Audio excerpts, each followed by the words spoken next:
of clinical cardio class for the 3C of young cardiologists at UN Mehta Institute of Cardiology and Sal Hospital Pathologies. And once said, order that very often, short case that is often asked, the short case that is often asked, the Viva can of course go into the extent of indications, types of valves, how to with faculty of from expert faculty like Professor Dr. Tom Davis and also Dr. Ajay Majan joining myself. And we'll also have faculties from ACMP, who's the academic partner for this meeting. So, and after that, we'll have the expert talk from Dr. Tom after the end of your long and short case. And that's how we scheduled the end of your long and short case. And that's how we scheduled it. So, Dr. Prerna, if you can share your scheduled it. So, Dr. Prerna, if you can share your slide deck, if you're prepared. They will be discussing a case of a 66-year-old female. She's a retired hospital attendant from Delhi days and exertional chest pain for 3 days. She was in her usual state of health till 3 days ago when she developed shortness of breath, which progressed rapidly from shortness of breath while climbing stairs to even when walking 100 steps. It worsened with lying down. It was not associated with any ancillaries. This was also associated for more than 10 minutes. It was not reproduced by palpation. It had no relation to meals, and the patient did not describe any radiation. The patient did not take any medication for it. There was no other history in the form of dizziness or fainting. There was no history of swelling of feet or elsewhere. There was no history of palpitations. The patient denied any history of intercurrent infection in the past few days, any history of non-compliance to medication, or any febrile illness. The patient was on oral warfarin 7.5 mg once a day, but her last INR was done more than 6 months before presentation. The patient had history of 2 similar episodes in the past. The first episode occurred in 2018, 2 years after the index surgery. The patient had stopped taking blood thinners on her own due to oral bleeding. She had similar complaints at that time, removed, but the valve had not been changed at that time again. After that, she was asymptomatic till March of this year, March 2024, when again she developed similar complaints. At this time, she was compliant to medication. She was again diagnosed with a block in the prosthetic valve and was given IV medicine. At that time, the IV medicine was successful and she became asymptomatic following that. She was told at that time that she had recurrence of the same complaint and she was started on IV medicine. She has till date received 4 cycles of the same medicine, which she receives as a slow IV infusion over 6 hours. She was also started on some medication, some IV medication to increase her urine output. She reports significant improvement in symptoms following this medication, but is still in hospital, so her exertion is limited to visiting the washroom. While in hospital, she has undergone multiple blood tests and a CT scan for the heart. And she was told that her INR at presentation was subtherapeutic. It was 1.45. In her past history, this is the history of the index complaint that she had. The patient had progressive shortness of breath, exertional chest pain, and episodes of exertional dizziness from the age of 45 to 50 years, approximately from 2000. She had undergone evaluation at our hospital and was told that she had an abnormal valve by birth, which had now become shrunken. The other valves were told to be normal. She was advised a valve replacement, which she underwent in 2016 at the age of 58 years. She has no other significant past history and no comorbidities in the form of diabetes, hypertension, or any history of TB. She takes a mixed diet and is aware of warfarin dietary restrictions, but is often not compliant to them. She has a normal appetite and does not complain of any weight loss. She has no known addictions or allergies. She has no bowel or bladder complaints at this time. She is postmenopausal and achieved menopause at the age of 45 years. Prior to that, she had normal cycles. She had 3 children through normal vaginal deliveries done at hospital. She did not complain of any complications during her pregnancy and was not diagnosed with any cardiac disease at this time. She belongs to the lower middle class and lives in an apartment with her son, daughter-in-law, and their children. There is no overcrowding present. To summarize the history, the patient is a 66-year-old female with a history of aortic valve replacement in 2016. She presented to us with complaints of NYHA class 3 dyspnea and angina for the past 3 days. There was no history suggestive of any ACS or any intercurrent infection. She did have history of similar episodes in the past, which initially she underwent redo surgery for, and the second time probably underwent thrombolysis. My question is, Yes, sir.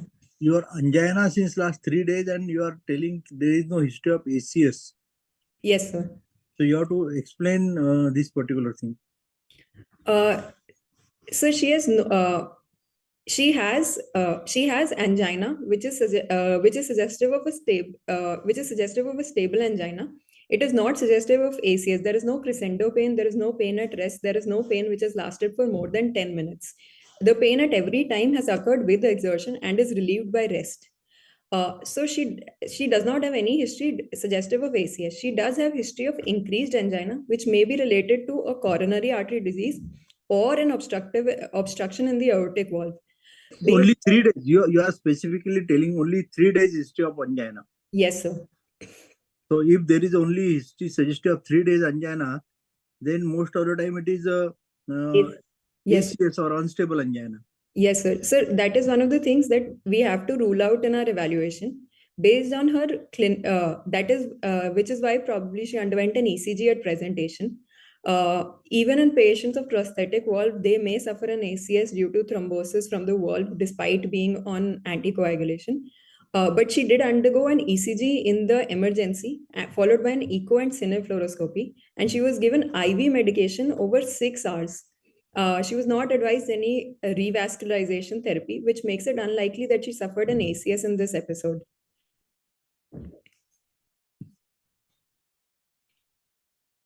So should I Yes, yes. Please continue. In this presentation, she had subtherapeutic INR. After evaluation, she was likely started on thrombolysis and diuretics, following which she had significant improvement.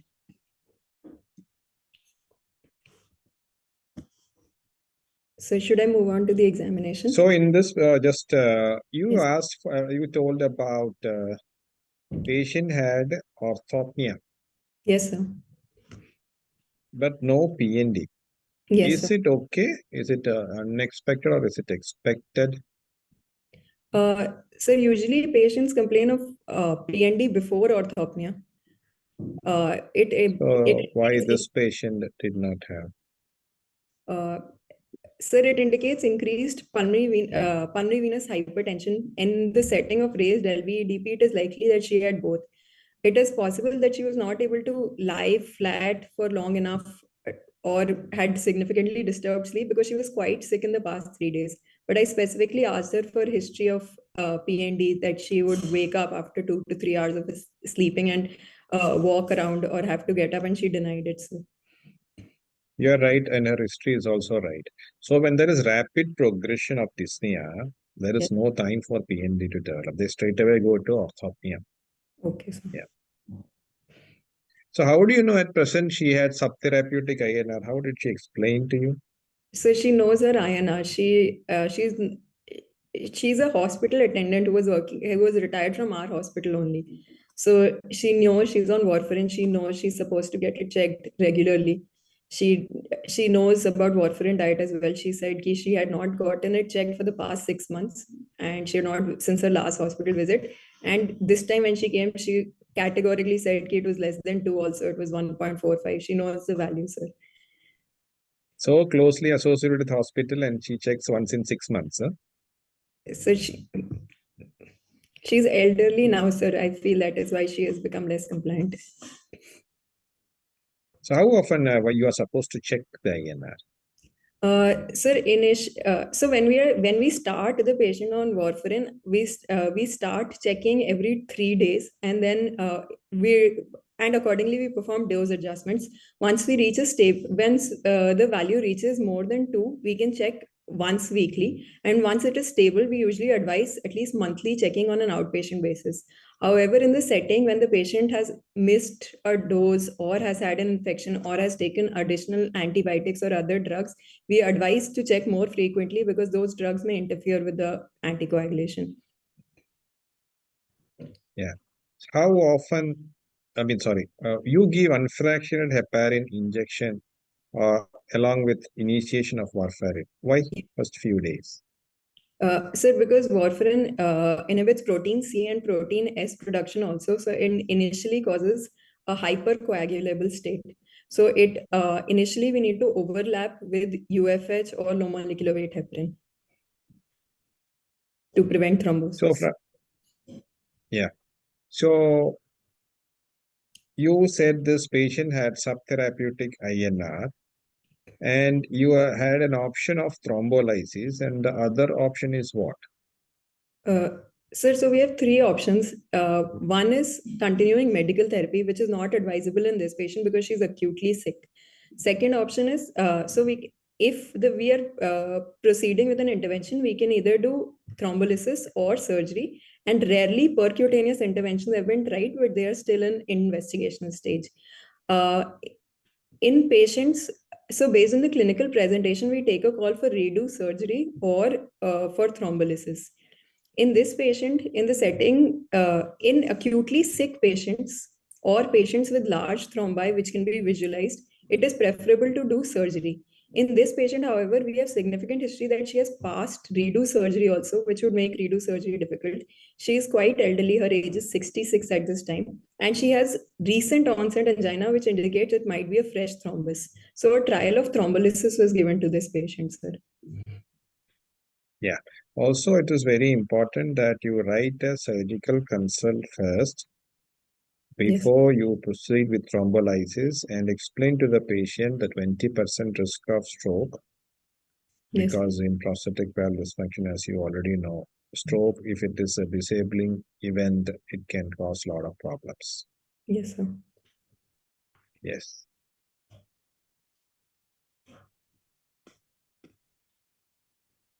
So should I proceed Why with? do you think this patient had angina along with the dyspnea?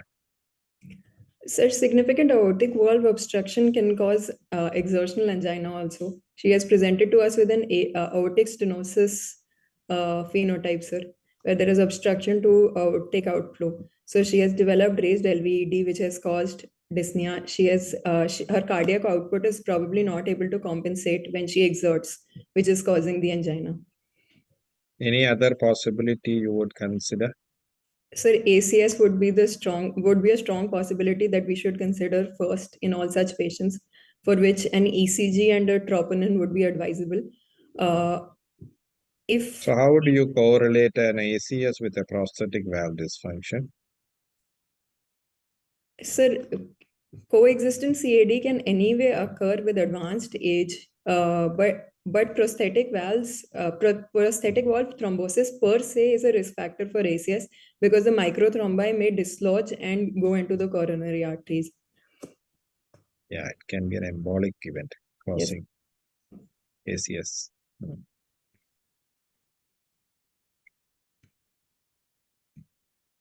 So you said that she was having a, from birth, you said congenital, right?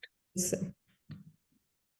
So despite being congenital, why do you think she had no diagnosis made and no symptoms during pregnancy and delivery?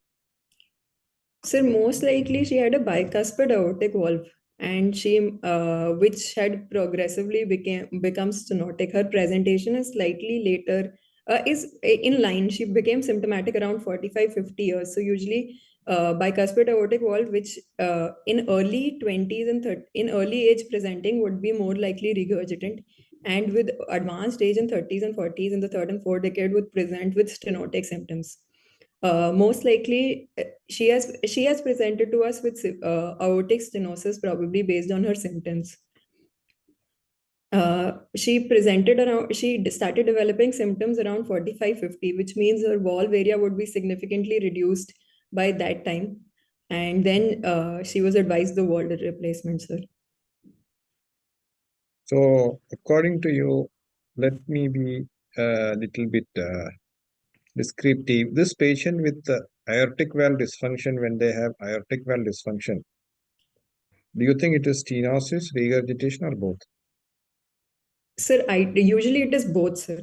Initially, it is regurgitation, then they develop stenosis as well. Usually, they both happen together because a valve, when it gets stuck, Both ways it can malfunction. Okay, sir.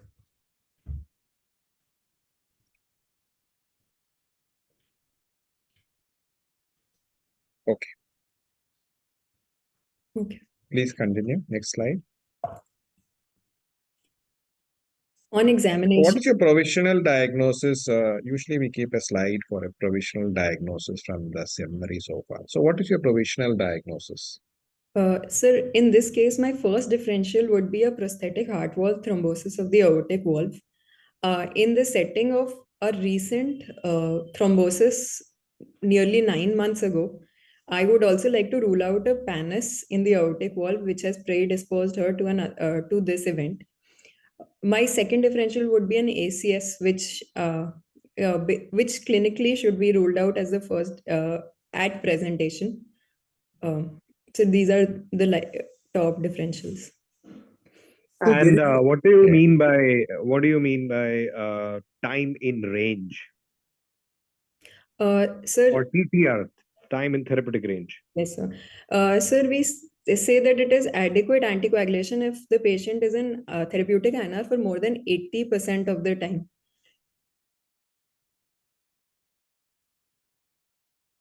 So how often do you do that?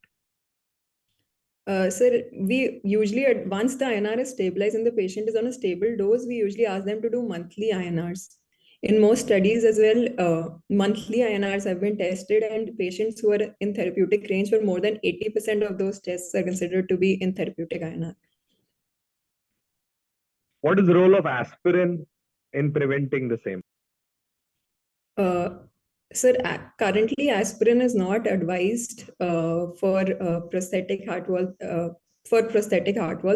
However, it is still given at a lot of centers.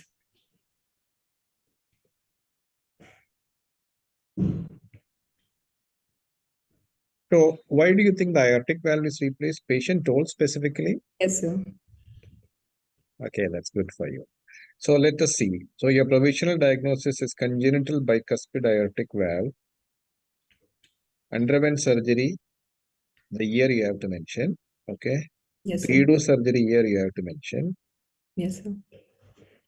Probable prosthetic valve thrombosis with suboptimal INR.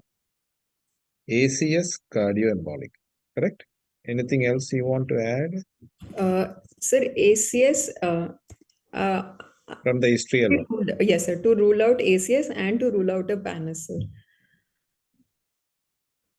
Pannus is a different topic in the sense you have to see the reason for prosthetic valve thrombosis that we will discuss.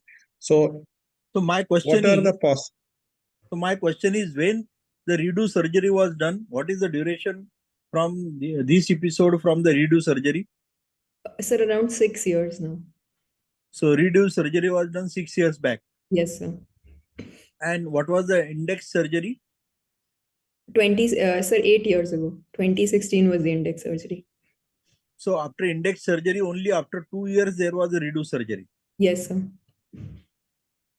Okay, and what was the surgical notes at that time?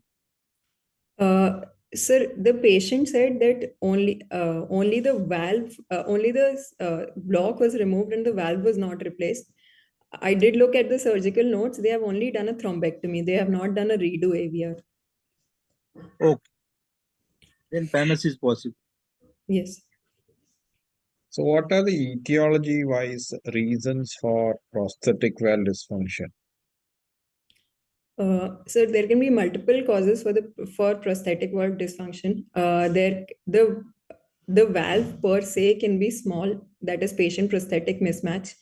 The valve can have ingrowth of new tissue, that is formation of pannus. There can be thrombosis at the valve, which can cause either stenosis or regurgitant lesion. Few other causes. Um, Sometimes the suture material can give way. So there can be ring dehiscence or rocking motion of the valve where the suture material has given me, sir. Good. Sometimes there can be infective endocarditis There can of the be, prosthetic valve. yes. So, So from these etiology, if you keep in mind, you know which are the ones that will present abruptly, dramatically, and what are the ones that will have a slow presentation. So your patient had an abrupt presentation. So what are the etiology you will consider? Sir, my first differential would be a prosthetic heart wall thrombosis in the setting of an acute history, no history of any prolonged fever prior to this, uh, and the treatment she has received. The second differential would be infective endocarditis, uh, which should be ruled out based on echo and blood cultures and ESR CRP. But Panis no fever, right? no fever, sir. Panis Okay. ingrowth, sir, should be ruled out in the history of recurrent aortic valve thrombosis that she has gotten. PPM is less likely Yeah. because she was asymptomatic in the intercurrent period. Yes. So most likely the commonest cause is a pannus with a superadded thrombus, especially after many years. But if it is within a few weeks, it is obviously only thrombus. Yes, sir. And suture material giving way can happen with an abrupt presentation also. Yes, So these are the possible etiologies, right? yes, sir. So with this in mind, let us proceed with the examination, if that is okay with Dr. Kamal and Dr. Mahajan.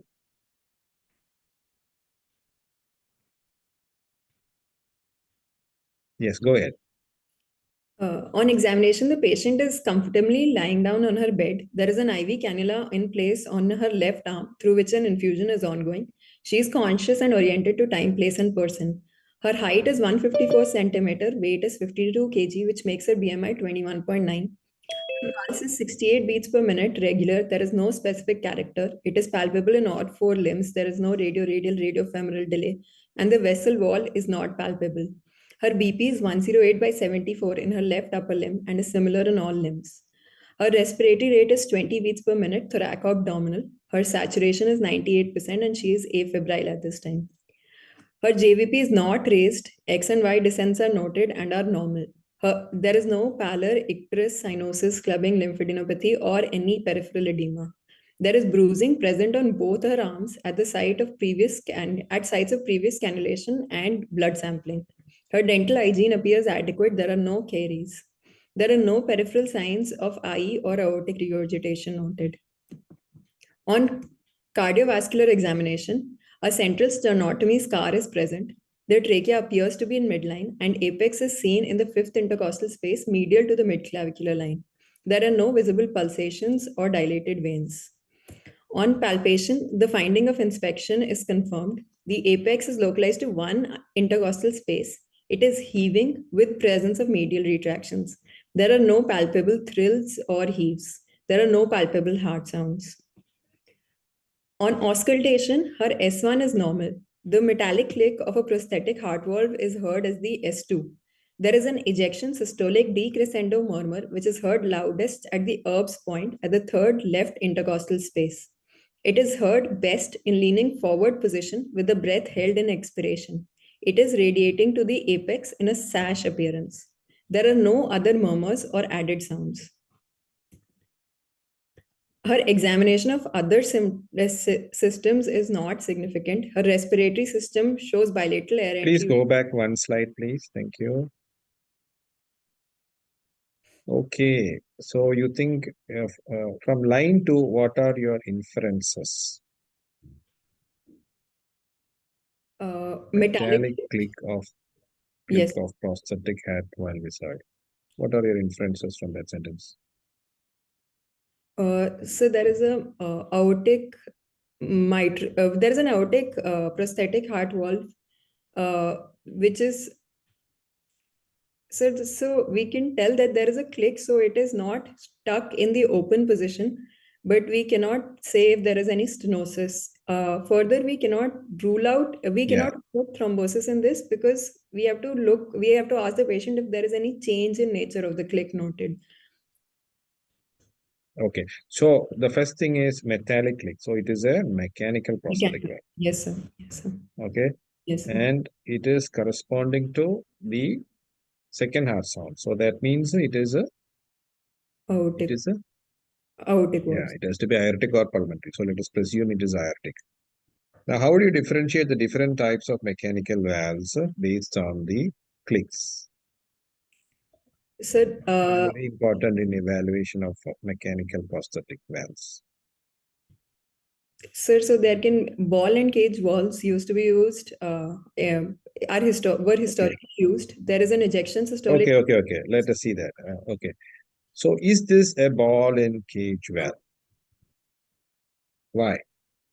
Sir, it has been put 8 years ago, at which time tilting disc valves were present, and disc valves were present. So most likely this is not a ball and cage valve. There is no ejection. We don't know. We have to say based on the auscultation. So there is. They also present with. They also have They have mainly an ejection systolic murmur, which is heard, sir. When the ball moves downwards, it causes a turbulence to the forward flow across the valve. So, the clicks are well heard. That means the valve is somewhat functioning good now. And the Yes. patient is asymptomatic. That means it is good news for the patient. And whatever treatment you have done so far is working well. That's good. And in ball and cage valve, there is opening click and closing click. Which is louder? Sir, I'm not sure, sir. Opening click Yeah, should it's be usually louder. opening click. Yes, sir. Yeah. Because it would be What are the again. other types of mechanical valves? Sir, bileaflet valve, tilting disc valve. Correct. Disc. In disc, bileaflet or tilting disc valves, which is the louder click? The closing click will be louder in them. Closing sound will be louder. So you should have described clearly during your auscultation and try to find out, because that is the only thing. Try Yes. to find out if it is a mechanical valve, where is the location, what type of valve, whether it is a ball and cage or tilting disc. Okay, sir. Okay. Yes, sir. And from the third line, what is your inference?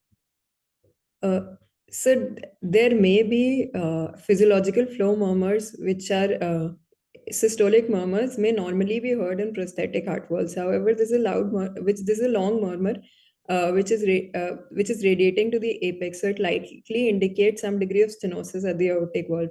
It did not extend into this. It did,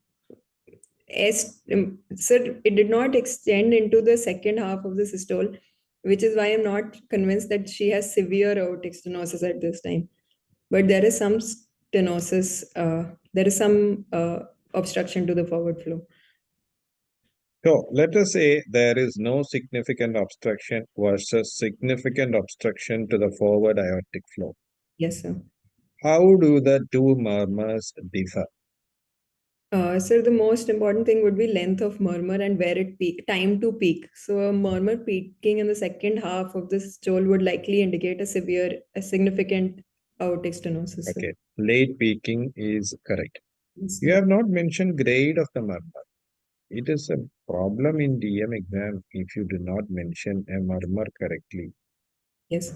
What is the grade? Sir, 3/6 grade. Okay, so this is according to you a flow murmur or an organic murmur? Sir, it is most likely an organic murmur, sir. But no late peaking, you could not appreciate it, is No. it? Yes, sir. And if the valve is dysfunctional, you usually will hear, you are supposed to hear some regurg murmur, right? Yes, sir. Did you hear any regurgitation murmur? Sir, I specifically auscultated for regurgitation murmur. There was none. Yeah, it is unlikely it is there. Because if it was there, then the valve is still dysfunctional and the patient will be really sick. Yes, And when the patient is sick, there will be a lot of pulmonary edema and Krebs, and actually you will not be able to hear the diastolic murmur. Okay. It is radiating to the apex. Yes, sir. What is your inference? Sir, an aortic stenosis murmur usually radiates to the apex, sir. It radiates in a sash configuration. So this is in line with stenosis to forward flow, sir. Okay, the prosthetic valve murmurs, we cannot actually extrapolate always to the organic aortic valve disease. Okay. So what is your inference from this auscultation? So that there is a metallic valve which is placed at likely the aortic position, which has some obstruction to forward flow, which is causing a murmur. There is no regurgitation murmur heard. So we cannot. So that likely there is no regurgitation. And the obstruction is not severe according to you. Yes, sir. Go back one slide, please. See, you have not mentioned about cardiac borders. Is there any cardiomegaly on palpation? So the apex is in the fifth intercostal space. It is medial to the midclavicular line. It is Is localized. there any cardiomegaly? No, sir. That is very unusual because very often when there is a prosthetic valve dysfunction, there is acute heart failure and there is acute cardiomegaly when the patient is decompensated. And when you lyse, the cardiomegaly may come back, but first symptom relief and cardiomegaly recovery is not quick. Yes. So that is a bit confusing. Yeah. And what about the pulmonary area? Did you percuss? No, sir. I did not do percussion, sir. Why? Any particular reason? Sir, we don't do percussion in cardiovascular examination. It's not. But when you're a PD, you should do. You should percuss for. Otherwise, how will you identify the right atrial enlargement? You have to percuss and identify the right heart border corresponds to the right sternal border or beyond it. What is the importance of percussing pulmonary area? Not sure. If there is pulmonary hypertension, the pulmonary The area will artery be. will be enlarged. So sir. second left intercostal space. Causes of dull note include dilated PA, dilated LA, or pericardial effusion. 3 differentials. Okay, sir. And also it will establish the situs. How do you establish situs solitus and it's not a dextrocardia or a levocardia, or what are you dealing with? So percussion is important for 2 important aspects. One, situs and cardia, which is very important in the congenital heart. And so also for the second pulmonary, as Dr. Tom is asking you. Okay. Those 2 things. And of course the RA, that's the third thing. So percussion, though they say obsolete, 3 things still do matter. Dr. Tom, you were saying. Yeah, thank you very much. And I'm a little bit surprised that you did not come across any additional chest wall pulsations, because very often these post-op status with valve dysfunction recent history, they usually have some abnormal pulsations in the chest wall if you observe carefully. So please go back and examine. This looks more like a casual Sunday morning rounds kind of examination to me. Okay, for your DM exam, you should be very focused and examine in detail. Because after DM, you are all busy consultants and your chances of a close examination is not there. So whatever you learn these time, that is all that stays with you. After that, nothing stays. Okay. Yes, please move forward 2 slides. So according to you, other systems are all fine, right? So you should give special focus on central nervous system, because there is a good chance that this patient underwent lysis, that is successful lysis causing a resolution of symptoms, and at least a majority of the thrombus dissolved and embolized distally, and we want to know whether it is embolized to the central nervous system. Anywhere else is of no much clinical consequence. So it's very important. Second thing, I expected this patient to have some basal crepitations because patient was NIH class 3 with heart failure and hopefully no cardiogenic shock, because patient did not have any syncope or giddiness. So it is probably just pulmonary edema, and we expect some relief of pulmonary edema with thrombolysis, but we do not expect totally no Krebs. I expect this patient to have some basal Krebs, but maybe the treating doctor has given a good dose of diuretic so that the Krebs totally vanished. And you are sure that there was no JVP also, right? JVP is also not raised. So she's undergone 4 cycles of thrombolysis at this time over the past 6 days. So she is quite dry, sir. There is So no. how much is one cycle of thrombolysis? So according to usually you? we give it so there are multiple regimens of thrombolysis that we can try. Slow and ultra slow regimens are usually used in contemporary practice. Slow is over 6 hours and ultra slow is over 24 hours. So you did 4 cycles of slow or ultra So slow? 25 mg over 6 hours. Slow thrombolysis, she has received 4 cycles. Which drug? Altiplase, sir. Multiplace. Yes. Last So time what are the during agents lysis. that? Sorry, sir. Go ahead. Go ahead. No, please go ahead. It's good. Please ask. Yeah, we have. So what are the other drugs that you're aware of, and what are the data sets about using alteplase as costly therapy? So any So other drug? So streptokinase, urokinase, altiplase, and now tenecteplase all are being tried. All have been tried in prosthetic heart valve thrombosis. Uh, Usually now we prefer to use altiplase because it is thrombin selective. It has higher efficacy and it can be used over slow regimens. There are currently trials ongoing on tenecteplase, which is a very rapid regimen which can be given over half an hour.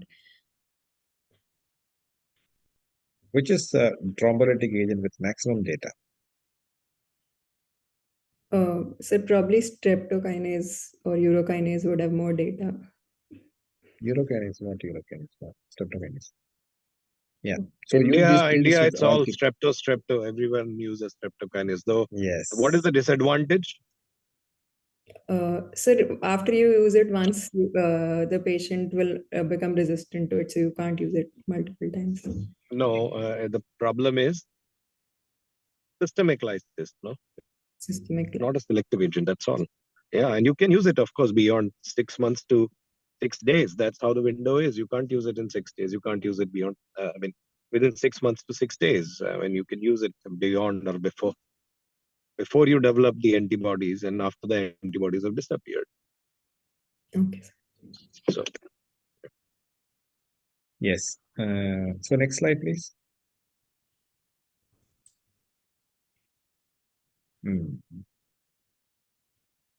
Bicuspid aortic valve. This is your final diagnosis, right?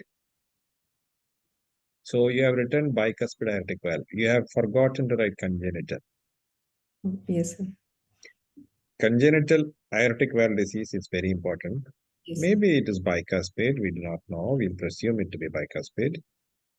How do you know your indication for AVR was severe AS? We don't know. It could be severe AS or a combined AS-AR. We don't know. So please don't write. So based on Post-op aortic.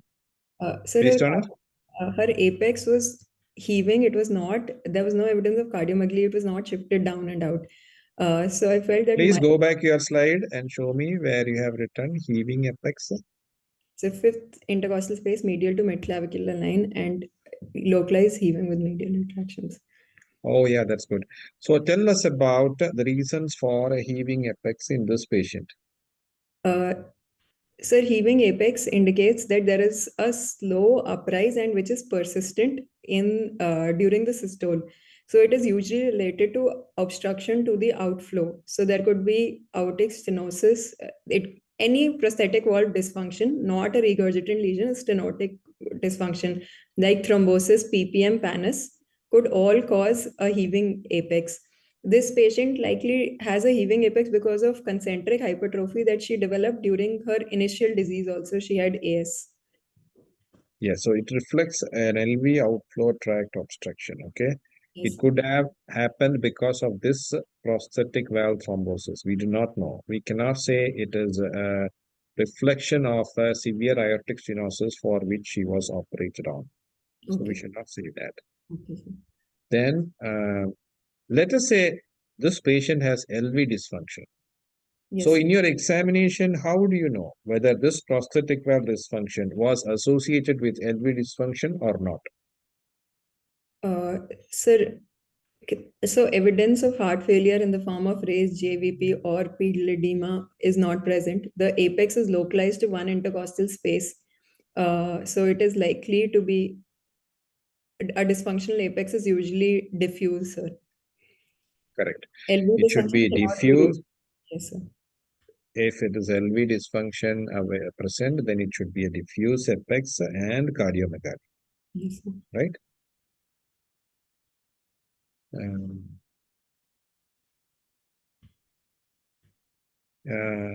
that also you have not mentioned. How do you know it is LV apex in your clinical examination?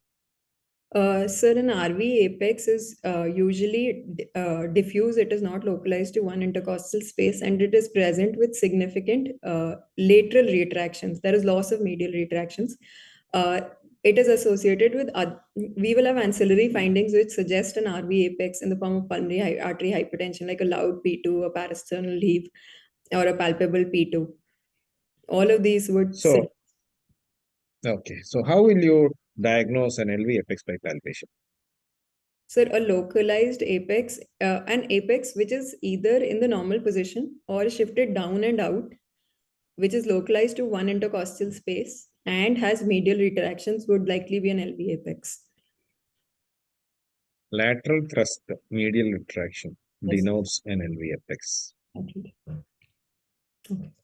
Okay, now post-op aortic valve replacement 2016, redo surgery 2018, recurrent prosthetic valve thrombosis to rule out PANS, status post thrombolysis, sinus rhythm, NYHA functional class 3. She had acute pulmonary edema, right? Yes, sir, likely. Yeah, acute pulmonary edema with functional class 3 improved. Now he's in which class? So she has limited functional capacity. She is still receiving UFH infusion, so she is only walking till the washroom. Okay. No evidence of heart failure, infected endocarditis. So pulmonary artery hypertension status you have not mentioned. So there is no And evidence of PH. you will not be able to mention it because you have not examined any RV impulse. You have not mentioned second left intercostal space also. So there is no loud P2, there is no parasternal heave, and there was no palpable second heart sound. So it is less, and she has no significant history of dyspnea in her history. She has never complained of dyspnea. So and even in the setting of her, in her clinical setting, it is less likely that she would develop PAH. Oh no, she is very high likely for to develop PH. Do you think this patient has pulmonary venous hypertension? Sir, because she has recent history of decompensation for which she became NYHA3, she has history of orthopnea, and she probably went into heart failure recently. She has PVH, but that has resolved at this time with improvement of her heart failure symptoms. PVH is resolving, but still PVH is there because she has a going only. She's able to go to the bathroom only and still symptomatic. Yes. So what is your status about his, evaluation of her mitral valve status? Sir, her mitral valve appears to be normal, sir. How do you know? Sir, S1 is normal. There is no ancillary symptoms of dyspnea or shortness of breath in between. There is no evidence. There is no development of AF. There is no evidence of pulmonary artery hypertension. She's class 1 in otherwise, except this recent episode. And she has previously been evaluated at the age of 58, where she was told she had only one valve dysfunction. If she had both valve dysfunctions, it is possible that they might have treated the mitral valve also if it was a significant disease. No, prior to prosthetic valve thrombosis, she had no symptoms, no? Yes, sir. She was NYHA once. That itself tells that there is no significant disease of the mitral valve. When do you get diastolic MR? Sir, in heart failure, when LVEDP rises beyond LA pressures, even in diastole. Which condition you get diastolic MR? Sir, sir, acute heart failure will cause diastolic MR. Which no, oh, so many acute heart failures you see. They are only develop diastolic MR. Sir, Only in one specific clinical situation they develop diastolic MR. sir, acute AR can cause diastolic. Acute severe AR. Acute severe AR. Only then you get diastolic MR, otherwise you won't get it. So diagnosis over. So this is you have to edit your diagnosis. It is incomplete, okay? As we discussed. So what is it that you want to do? Which all tests you would like to do to confirm your diagnosis? Confirm or refute? Sir, I would like to do an ECG and troponin. I would like. She is Why? all. Sir, because she is an Why ECG first? elderly female presenting with increased chest pain for the past 3 days. ACS should be ruled out, sir.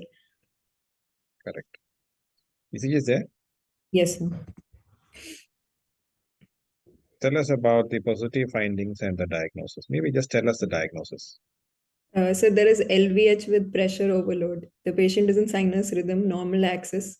There is evidence of LVH by the Sokolow-Lyon criteria, and there is evidence of pressure overload in the form of T-wave inversions in V2 to V6.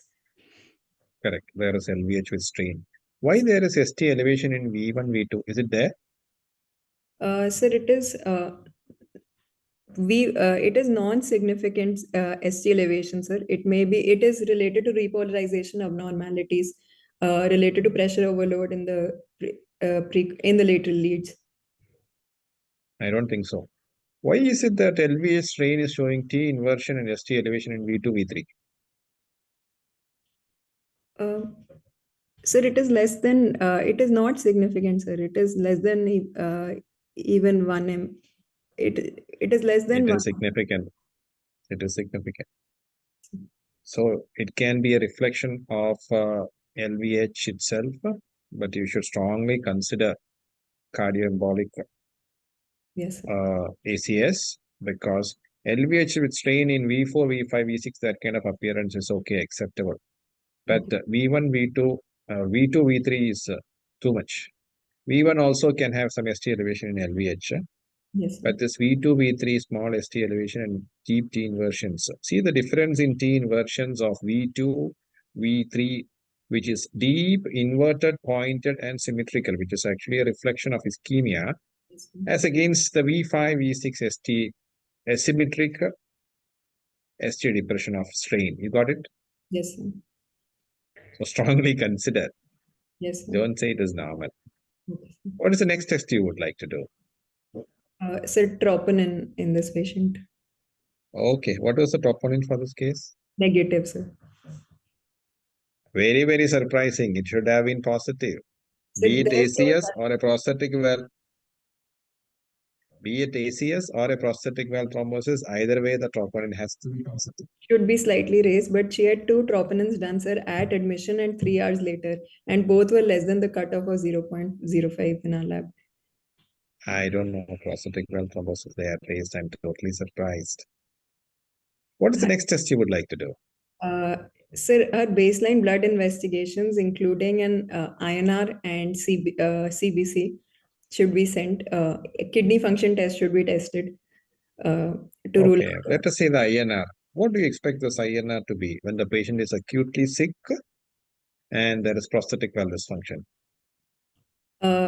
Sir, if there is a long history, it is possible that the patient may develop. There is no long history. Your history is only 3 days duration. This patient you have sent for INR. What do you expect the INR to be? It will be subtherapeutic, sir. Wrong. There is a good chance this patient will have very high INR. Why?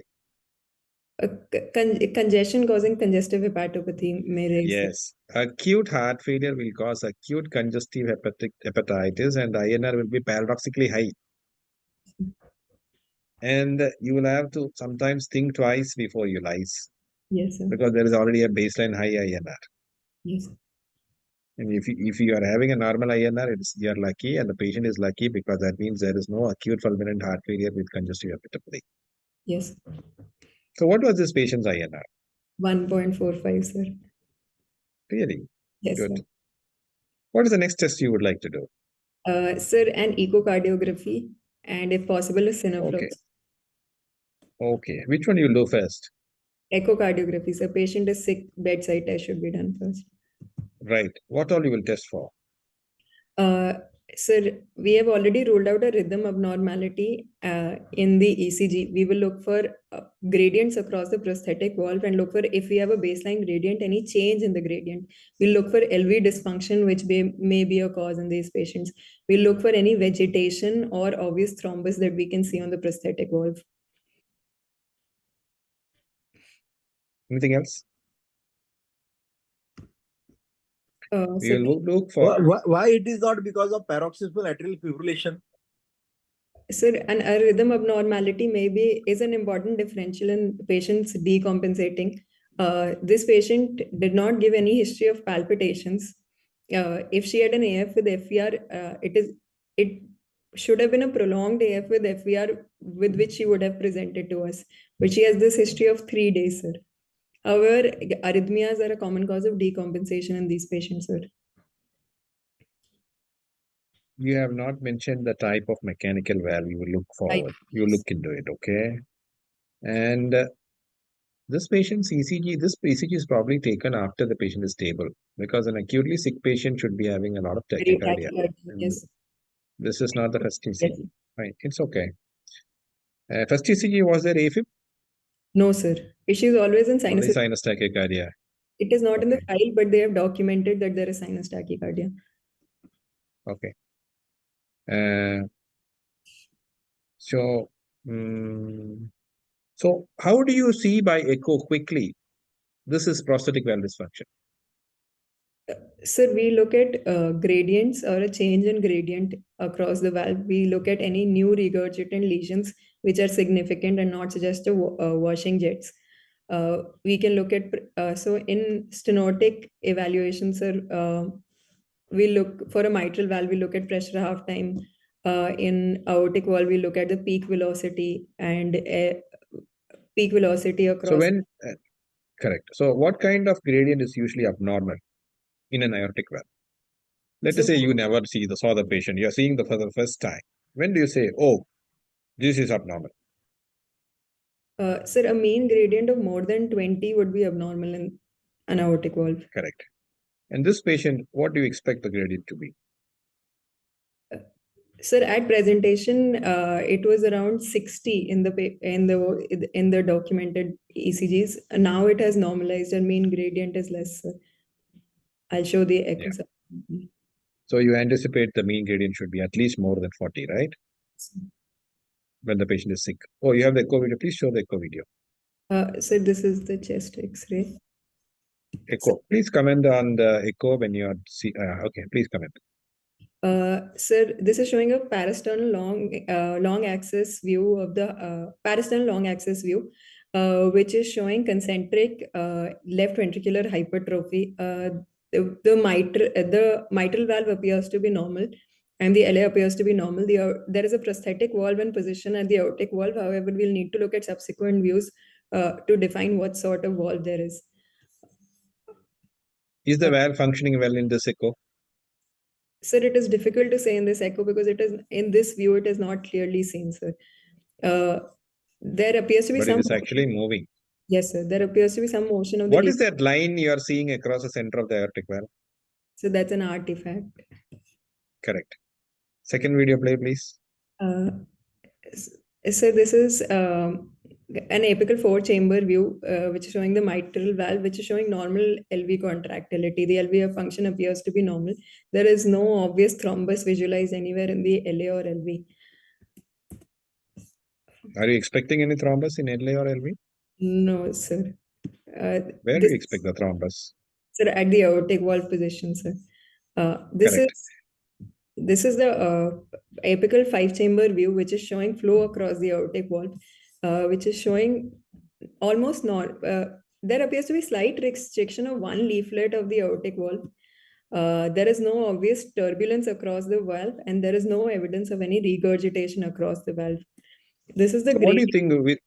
Wait. Go back. Which valve do you think it is? Sir, aortic valve. Yeah, obviously. Is it a tilting disc or a bileaflet? Sir, it appears to be bileaflet, sir. There is one leaflet which appears to be not moving still.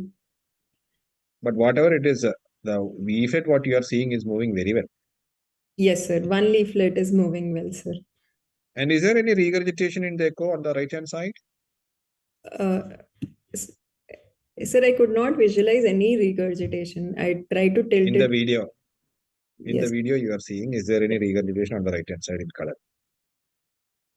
there is minimal, tiny regurgitation yet noted, which might A be, tiny whiff. Is it normal or abnormal? it is normal, sir. Washing jets are normal. Yeah, it can be physiological. So there is no significant severe regurgitation seen. Next video, please. So this is the aortic valve gradients. Okay, please comment about it. So the maximum aortic valve gradient is 25 and mean gradient is 13, which appears to be within normal limits.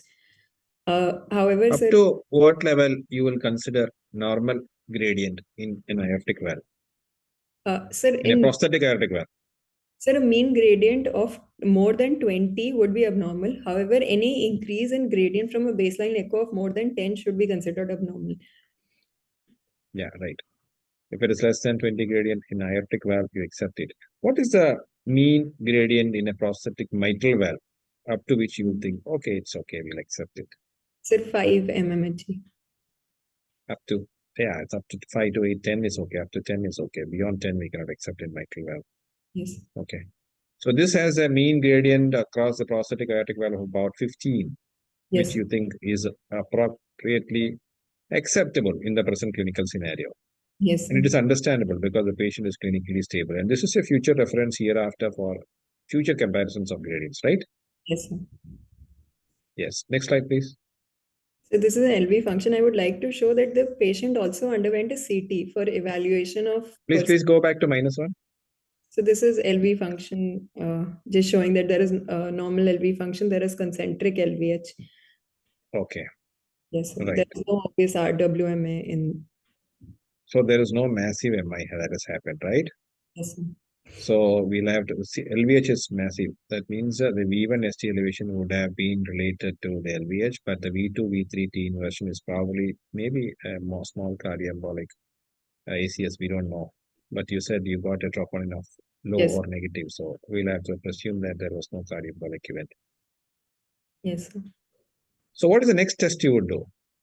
So next steps would be cine fluoroscopy to visualize opening angles of the valve. Correct. Have you done it? Can I see? Sir, I don't have the video of the cine. So what did the CNA show? Sir, one leaflet was stuck. The other leaflet was moving, was showed restrictive movement at the start and is now still showing restricted movement. One leaflet is still stuck, sir. Okay. So it's a bileaflet valve. Yes, sir. Okay. Let us see. What is the next test to do after fluoroscopy? Sir, in the setting, so we have to rule out, now we have to rule out the causes of recurrent prosthetic valve dysfunction thrombosis in this patient. We have already found that she has subtherapeutic. So to thrombolize a patient for a presumed prosthetic valve dysfunction, what all test you will do? Sir, an NCCT head should be done to rule out previous ICH. Did you do that? Yes, sir. Okay. Does the guideline say it to be done? So we usually also thrombolize for MI. We don't do an NCCT head, but at our center we do NCCT head routinely before thrombolizing in patients who are not very sick, sir. Okay. But it's good because sometimes if the patient develops some event after thrombolysis, we won't know whether it was there previously or not. I mean, sense CT abnormality. Yes. If there's an obvious clinical event, it is quite obvious. Yes. So let us see the CT. So she subsequently, so we evaluated for eosinophilia as well, which is not. So what is the most important reason? Yeah, what is the most important reason you would do a CT? So to rule out a thrombus, to rule out a pannus in this patient, to differentiate between a thrombus and a pannus.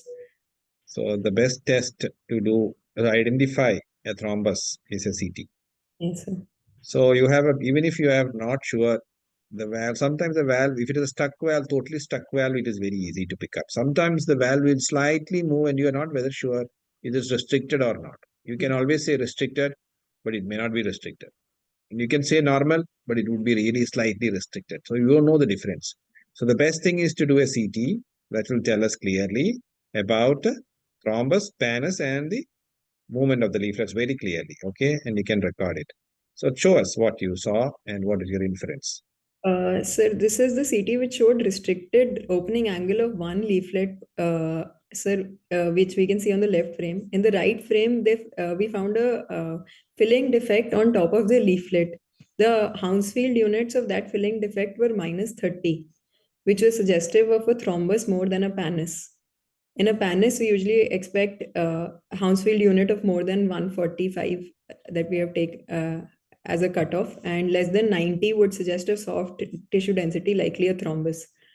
So this CT was done to rule out a pannus, which is why the patient is now planned for further cycles of thrombolysis. Yeah. So thrombus is your first clinical diagnosis from the presentation. So thrombus is nothing new, but you want to know additional pannus is there and any other complications related to that in the CT, right? So next. So this is my last slide. Okay. So how do you have an X-ray? Show me the X-ray, please. Okay, the X-ray we check for what? Sir, we'll check. One, we check for the which is the valve. So we look at the position of the valve. Other than that, we look at the cardiomegaly, any cardiac apex. We look at the pulmonary lung fields for any evidence of PVH. Okay, so tell us about this X-ray. What are the positive findings? Sir, this is a PA erect chest X-ray, which is slightly rotated. No, demon level. Only positive findings you tell. Don't describe the X-ray. There is a metallic ring noted at likely the aortic position in this valve. There is no cardiomegaly. How do you know it is aortic and not mitral? Sir, we draw a line from where the heart meets the right diaphragm. From that point to where right cardiophrenic angle, yeah. Right cardiophrenic angle. Sir, to the left where the left to the left pulmonary base, sir, where the and left where hilum. Left hilum, yes, sir. Left hilum. Left hilum. If the valve is above this line, so if the valve is above this line, it is likely to be an aortic valve. If it is below this line, it is likely to be a mitral valve. So how do you differentiate between a tricuspid and a pulmonary? Sir, I'm not sure, sir. Do you have a lateral view of this? No, no, sir, we didn't. Do you have a lateral view of this? Okay. So any other additional positive findings in this X-ray other than the valve? So there appears to be slight PVH. There is still some cephalization noted, sir. And on PVH is there then? So the aortic shadow appears to be prominent.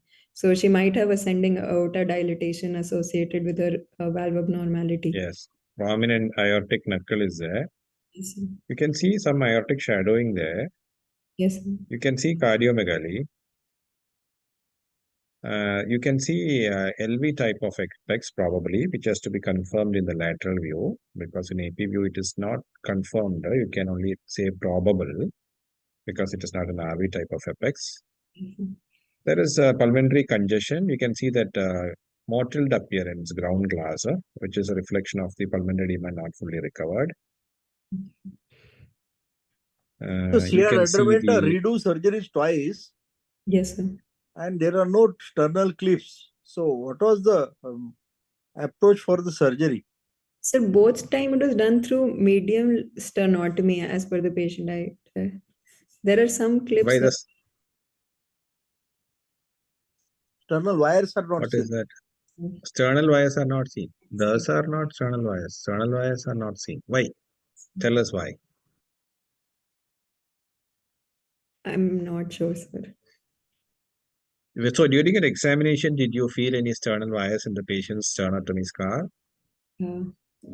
Sir, I didn't palpate the scar. Why?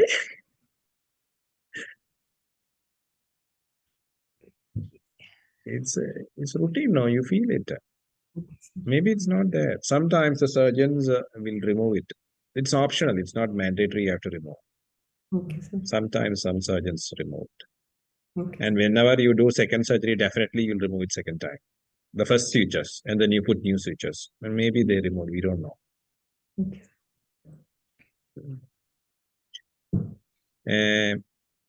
Yeah, even the X-ray is suggestive of an LVH, like a boot-shaped heart, if you can appreciate it, which Yes. is a reflection of severe LVH. The blood pressure was normal, so it's not hypertensive heart disease. It is actually the LVH of previous aortic valve disease that still is there. Yes, sir. So, what is your treatment strategy for this patient? Let us say this patient is acutely sick. What is your treatment strategy? Take a CTV as cardiac surgeon's opinion. Ask him if he is willing to do an emergency surgery. He will say this patient is high risk for surgery because critically ill. Please proceed with thrombolysis. So you will take a consent for the patient for a 20% risk of IC bleed and then proceed with IC bleed worth plus minus a stroke and then proceed with lysis. You will do the slow lysis with streptokinase or altiplase, which is the choice in your center, and then you observe for resolution of symptoms. When do you stop lysis? So normalization of gradients and normalization of movement on cinefluoroscopy is when we stop lysis. Sir, but Okay, so let us say, yeah, please tell. So there are no clear guidelines as to the endpoint for lysis. For example, in our patient, now the patient is good functional capacity. There is no significant gradient across the aortic valve. So we are So you stop lysis. no, sir. So you stop lysis. We are planning to give her. We are planning to continue giving her thrombolysis because we believe it is a thrombus. But since she is not a candidate for redo surgery because of multiple previous surgeries and poor functional capacity, it is possible we will have to accept some restricted movement. But now you see the gradient as per your echo is acceptable range. So you can stop lysis. Yes, Whatever job the lysis had to do, it has already done. Okay, so you stop. Okay. And then what you do? Sir, Let us say morning 9 o'clock, I have stopped lysis. yes, Your resident calls you and tells, sir, very good resolution of symptoms, no gradients, it's less than 20, 9 o'clock. So we say, okay, let's stop lysis. Then what you do? we restart UFH, sir. Unfractionated. What time? Sir, we started within half an hour at our center, sir. Why? Sir, because sir, the action of the altiplase, we do start it within half an hour, sir. Yeah. So you find out which agent you are using, what is the half-life, and let us say if it is streptokinase, you wait 4 hours, check one ACT, and once it is an acceptable range of less than 200, then you start UFH. And you start UFH and? Sir, if the patient is doing well, we are convinced, then we'll start warfarin as well. This patient is stable. This Yes. patient is stable. You said no gradients, lying down flat. Yes, sir. Patient is doing well. Sir, because there is still restriction of movement of the leaflets, we are planning to give her more thrombolysis, sir. Okay, but the gradient is less than 20. Yes, sir. So you start warfarin and UFH. Yes. For how many days? Both together? Sir, till the INR is in therapeutic range. So in this patient, How much is the therapeutic range you want? sir, in This this patient. 2.5 would be for aortic valve, but she has previous history of recurrent prosthetic heart valve thrombosis, so we'll increase it to 3. Our target INR should be 3. Yeah, 2 to 3 is sufficient. But the problem is this patient was not having a prosthetic valve thrombosis when the INR was optimal. Yes, sir. So you don't have to try to achieve more. You just try to achieve optimum. Yes, sir. And like sir said, time in therapeutic range is very important. You should have at least 75% time in therapeutic range with a monthly INR. That Yes. means out of 12 values, at least 8 should be in proper value. Yes. Okay. Any treatment needed for heart failure for her now? Sir, her LV function appears to be normal. There is there is grade 1 diastolic function dysfunction. I had put a slide on that. So if she persists to have dyspnea, then we can consider adding loop diuretics for her. But if she improves to class 1, then no treatment for heart failure. What do you expect her NT-proBNP to be? High, it is likely to be high, sir. Why is that?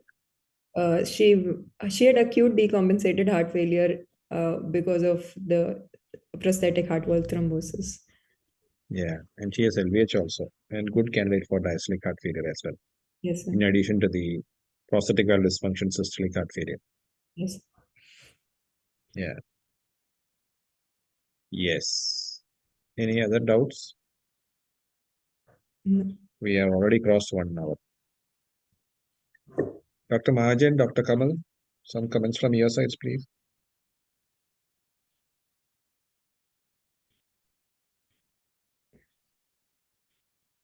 Yeah, good presentation, Prerna. So please. No questions from my side. It is excellent presentation. Yes, good presentation, and we appreciate it, and we expect and hope you will do a better job next time. You did a good job, but we can always improve, isn't it? So I will show a few spotters. Thank you, sir. Thank you.